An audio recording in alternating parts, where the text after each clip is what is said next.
जय श्री अम्मा मित्रों। मैं पितिंगरा पुत्र सिद्धांत आज आप सब लोगों का अपने इस नए वीडियो में स्वागत करता हूं।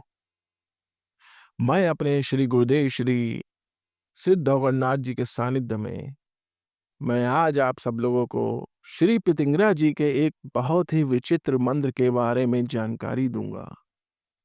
ये श्री अम्मा श्री पितिंगरा जी का मंत्र श्री मातंगी की जी के साथ संयुक्त होके एक महाचंडाल मंत्र के रूप में उत्पन्न हुआ है, जिसको हम उच्चिष्ट चंडालिनी पितिंगरा के रूप में जानते हैं।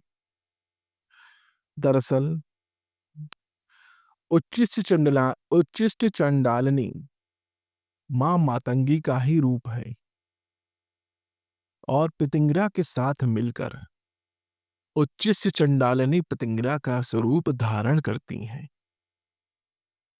मातंगी की जो सेविकाएं, जितनी अप्सराएं, किन्नरियां, पिशाचिनियां जो इनकी सेवा में लगी रहती हैं, इसलिए श्री मातंगी जी को एक नाम महापिशाचिनी भी है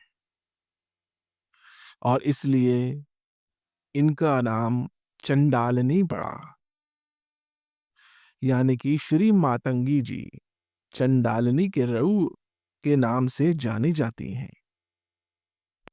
अब हम उच्चिष्ट के बारे में जानकारी प्राप्त करेंगे, यानी कि उच्चिष्ट का क्या मतलब है। उच्चिष्ट का मतलब है जूठन। ये जो माता श्री का रूप है, ये सभी महाविद्याओं की सेवा में रहता है।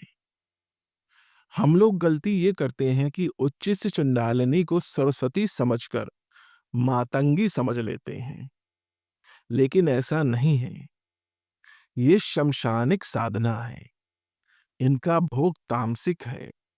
जो वाम मार्गी साधक हैं, चाहे वो पितिंगरा जी की साधना कर रहे हों या किसी भी महाविद्या की साधना कर रहे हों, उच्चिष्ट चंडालिनी यानी कि जो भोग नीचे गिरता है, उस पे हक सिर्फ उच्चिष्ट चंडालिनी का होता है। जैसे हम माता श्री को भोग लगा रहे हैं और वो उस भोग का कुछ भाग नीचे गिर गया, तो उस भोग को खाने के लिए किन्नर, प्रेत, देवता सभी नकारात्मक शक्तियां ललायित रहती हैं और इस भोग को कोई नकारात्मक शक्ति ना खाए, इसलिए उस भोग को उच्चिष्ट चंडालिनी खाने के लिए तैयार रहती हैं। यानी कि वो भोग उच्चिष्ट चंडालिनी को जाता है। देखिए, एक उदाहरण ये भी है, जब हम हवन करते हैं, वहां पे क्या होता है, जब हम हवन कुंड में सामग्री अर्पित कर रहे हैं माता श्री को, तो उस सामग्री का कुछ अंश जमीन में गिर जाता है। अगर जो व्यक्ति ये गलती करते हो कि उस जमीन के गिरे हुए अंश को उठा के पुनः हवन कुंड में डाल देते हैं, तो वो बहुत ही बड़ी गलती करते हैं। ये इस तरह की गलती करने वाले साधकों का कभी भी हवन जो है सफलतापूर्वक नहीं होगा, क्योंकि जो भोग, जो सामग्री हवन कुंड के बाहर गिरती है, उस भोग, उस सामग्री पे सीधा-सीधा हक उच्चिष्ट चंडालिनी जी का होता है। क्योंकि इनकी साधना हमेशा झूठे मुंह ही की जाती है, बिना नहाए भी कर सकते हैं। इनकी साधना खाते-पीते कैसे भी कर सकते हैं। यानी कि हम पान खा रहे हैं, तो हम इनके मंत्र का जाप शुरू कर दें। हम कुछ भी खा रहे हों, इनके मंत्र का जाप कर सकते हैं। देखिए, उच्चिष्ट चंडालिनी पितिंगरा जी का मंत्र जो है, उससे हमको वशीकरण, संगीत, कला, नृत्य, इन क्षेत्रों में हमें सर्वोच्च ख्याति प्राप्त होगी। यानी कि इस वशीकरण, संगीत, कला, नृत्य इन सब क्षेत्रों में इस मंत्र के द्वारा हमको सर्वोच्च स्थान प्राप्त होगा, हमें इतना फ़ेम मिलेगा, इतनी ख्याति मिलेगी, जो हम बटोर भी नहीं पाएँगे।